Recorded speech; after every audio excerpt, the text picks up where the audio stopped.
Peggy 18.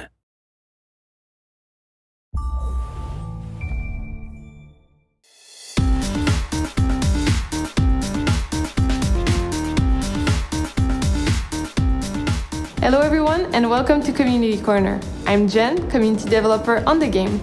Today we're doing something a little bit different. We're taking my own question from our subreddit, which was, which kind of maps would you like to see in Rainbow Six Siege? We got a lot of replies from you, and today we're inviting one of our level designers to discuss the process of making a map and also discuss some of the suggestions you made.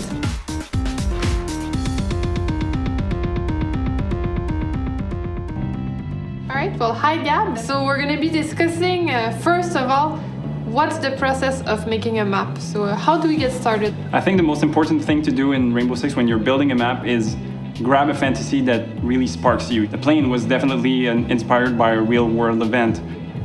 So I think that's really something we need to nail from the beginning.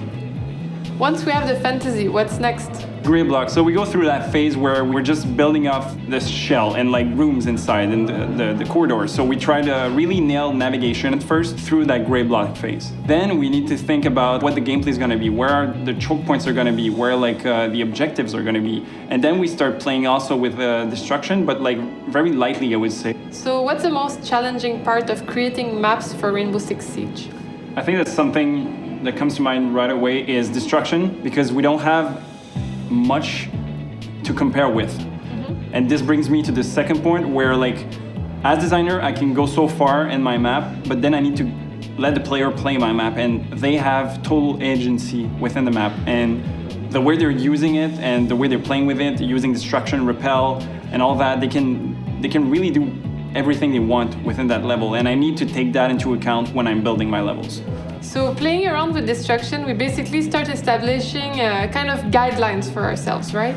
We come up with stuff we need to follow in terms of rules, but then we like to break them and create interesting twists around them. We never touch the outside shell of a map for destruction. That was one of the guidelines. But then we have two maps like Hereford and Clubhouse, which completely break this set of rules, you know?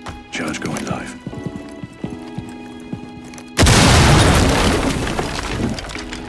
That's really interesting because we're challenging our ideas to try to push some maps to be different and bring something new to the table at the same time. And I remember you telling me also about how sometimes you would put no destruction in a map. Even though we have that technology, you would think we'd want to put it in, but sometimes maybe it's fun not to.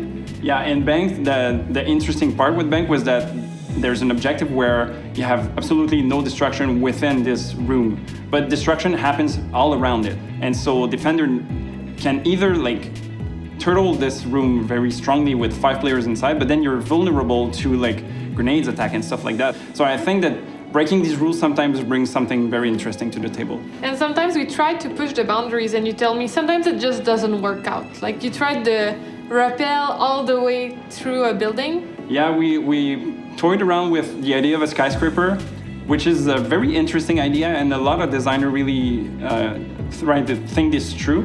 But the problem we had with this was that the rappel part, which was really intense, was only at the beginning, where attackers would rappel down for 15 seconds. But then it was kind of hard to balance what the defenders are doing at this point, and how can we really use verticality as a gameplay element, not just as an approach element. So this is definitely something we should put more time into and try to think about it, because it can definitely work out. And are there any rules that you think we could break in the future, let's say in the post-launch maps? One thing that we didn't try that much but could be interesting is having somewhat of no exterior. Because every map we have right now, we're spawning outside, approaching the building, but what if you're spawning on the building itself or within the building itself, and there's not much exterior going on? I think that could be something interesting, and then we could take the ideas from consulate, for instance, and add rappel from within the building. So that could be something interesting. All right, well, we'll see what comes next. Thank you so much, Gab. Thank you for having me. And thank you for joining us. We hope you enjoyed this conversation. If you want to join the discussion or ask a question, head over to our forums or to our subreddit. See you next time on Community Corner.